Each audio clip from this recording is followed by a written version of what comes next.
वास्तविक से भी श्रेष्ठ। जो मानसिक सेवा है वो वास्तविक सेवा से भी श्रेष्ठ होती है, क्योंकि वास्तविक प्रगट सेवा में अल्प समय और अल्प वस्तुएं होती हैं। मानसिक सेवा में तो चलते फिरते भी कर सकते हैं और विस्तार पूर्वक कर सकते हैं।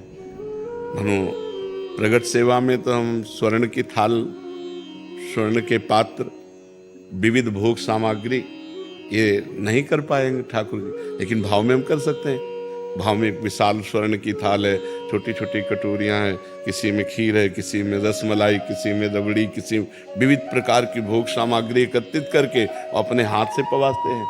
भाव में अपने हाथ से पवा रहे हमारे ठाकुर जी, भाव में पा रहे हैं, उनको पवा रहे हैं जो दुलार कर रहे हैं। और वो सत्य है, वो केवल कल्पना नहीं है, वो सत्य है।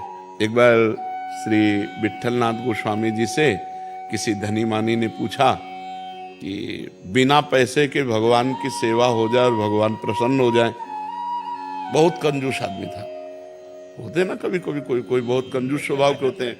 तो उसने कहा एक पैसा ना लगे और भगवान की सेवा हो जाए और भगवान प्रसन्न हो जाए, है ऐसा कोई उपाय? बोले हाँ उपाय है, मानसिक सेवा, एक पैसा नहीं लगता। तो बताया पद्धति, ऐसे ऐसे ऐसे ऐसे मानसिक करो।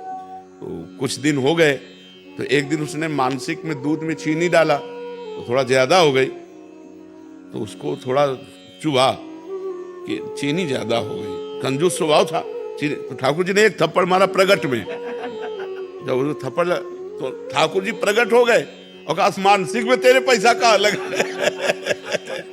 मानसिक चीनी ज्यादा हो गई तो तेरे को बुरा क्यों लगा? मतलब ठाकुर जी मानसिक सेवा को स्वीकार करते हैं, पक्का स्वीकार करते हैं। पर मानसिक सेवा का स्वरूप तभी माना जाता है जब मानसिक इष्ट दिखाई दे। जैसे हम ऐसे बैठे हैं, तुम्हारे सामने हमारे प्रिया प्रीतम है मानसिक, तभी तो उनकी सेवा होगी। मानसिक देव दिखाई दें तब उनकी सेवा होगी। उनको स्नान कराना, अंग पोछना, वस्त्र पहनाना, तिलक रचना करना, आभूषण पहनाना, भोग लगाना, आरती करना, प्रणाम करना, नृत्य करना, सब मानसिक हो सकता है। अपने मानसिक सब कर सकते हैं। थोड़ा थोड़ा तो कल्पना में कर ही सकते हैं और वो लाभ वैसे ही मिलेगा। मतलब वास्तविक जो प्रगट में आप भोग अर्पित करते हैं वैसे ही लाभ आपको मिलेगा।